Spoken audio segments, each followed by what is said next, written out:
జనవరి 31 దేవుని వాగ్దానం. సువార్త ప్రకటించు వారి పాదములు ఎంతో సుందరములు. రోమీలకు రాసినటువంటి పత్రిక 10వ అధ్యాయం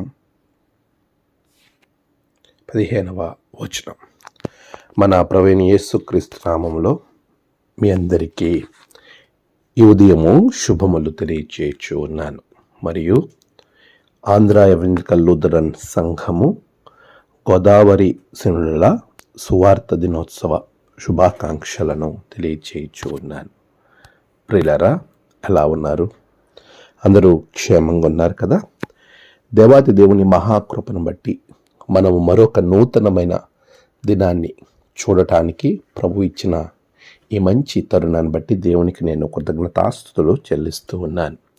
ప్రియ విశ్వాసులారా, సువార్త, మంచి వార్త అనేది దేవాతి దేవుడు ప్రకటించాలి అని ఖచ్చితమైన ఆజ్ఞగా తన శిష్యులైన వారికి అనుగ్రహించాడు. మనము యేసుప్రభు వారు ఆయన పునరుద్ధానము జరిగిన అనంతరం ఆయన ఆరోహణం అవడానికి ముందు ఇచ్చిన వాగ్దానం సర్వ సృష్టికి వెళ్ళి సువార్తను ప్రకటించటి. మనము దేవుని యొక్క వార్తను ప్రకటించే వారంగా ఉండాలి. అది దేవాది దేవుడు మనకిచ్చిన ప్రధానమైన ఆజ్ఞ. ఆ ఆజ్ఞను నెరవేర్చేటువంటి విధానంలో ప్రభువు సువార్తను ఎవరైతే ప్రకటిస్తారో అలాంటి వారి పాదములు సుందరములు అని పౌలు రోమా సంఘంతో మాట్లాడుతూ జరిగిన విషయాన్ని ప్రస్తావిస్తూ ఆయన వ్రాయడం అనేది మనం ఇక్కడ 10వ అధ్యాయంలో గమనిస్తాం. ప్రియ విశ్వాసి, మనము దేవుని కొరకు సువార్త ప్రకటించేటువంటి వారిగా ఉండాలి. ప్రకటించువారు పంపబడని ఎడల ఎట్లు ప్రకటించుదురు? ఇందు విషయమై ఉత్తమమైన వాటిని గూర్చి, అంటే క్రీస్తును గూర్చి సువార్త ప్రకటించు వారి పాదములు ఎంతో సుందరములైనవి. క్రీస్తు సువార్తను ప్రకటించాలి. ఫాదర్ వాలెట్ ఆయన జర్మనీ ప్రాంతం నుండి సువార్త ప్రకటనకు గుంటూరు 1844 సంవత్సరంలో రావడం జరుగుతుంది. అప్పటికే 1842లో ఫాదర్ హయ్యర్ స్వార్థ ప్రకటన చేస్తున్నటువంటి సందర్భంలో వారిరువురు కలిసి పల్నాడు, గుంటూరు ప్రాంతం అంతా కూడా స్వార్థ ప్రకటన జరుగుతూ ఉండగా అక్కడ నుండి 1845 జనవరి 31వ తారీఖున ఆయన ప్రయాణమై రాజమండ్రిలో మొట్టమొదటిసారిగా కాలు మోపుతారు. ఆ దినమునే గోదావరి సినుడుల దినముగా మనము జరుపుకుంటూ ఉన్నాం.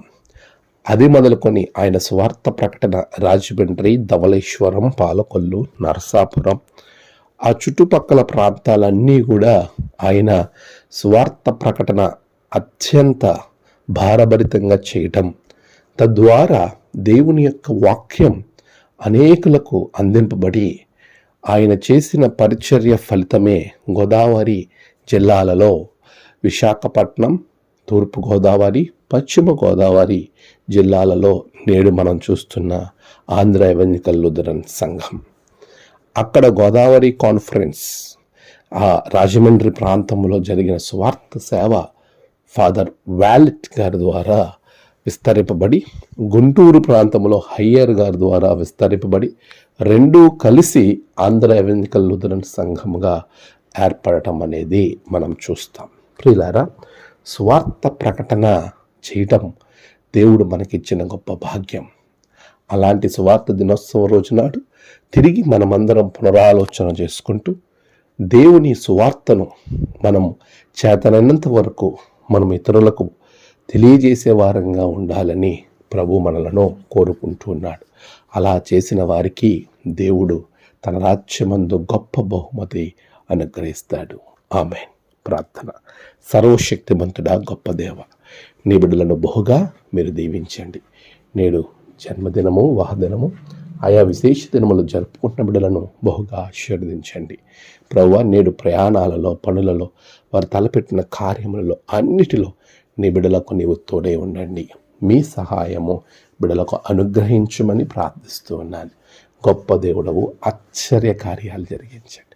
నేడు వారు ప్రభువా ఏ ఆలోచనతో కలిగి ఉన్నారో, ఎలాంటి పరిస్థితులు అయితే ముందుకు వెళ్తున్నారో అవన్నీ గొప్ప విజయాలు బిడ్డలకు దయచేయండి. నీ ఆత్మతో బిడ్డలను నింపండి.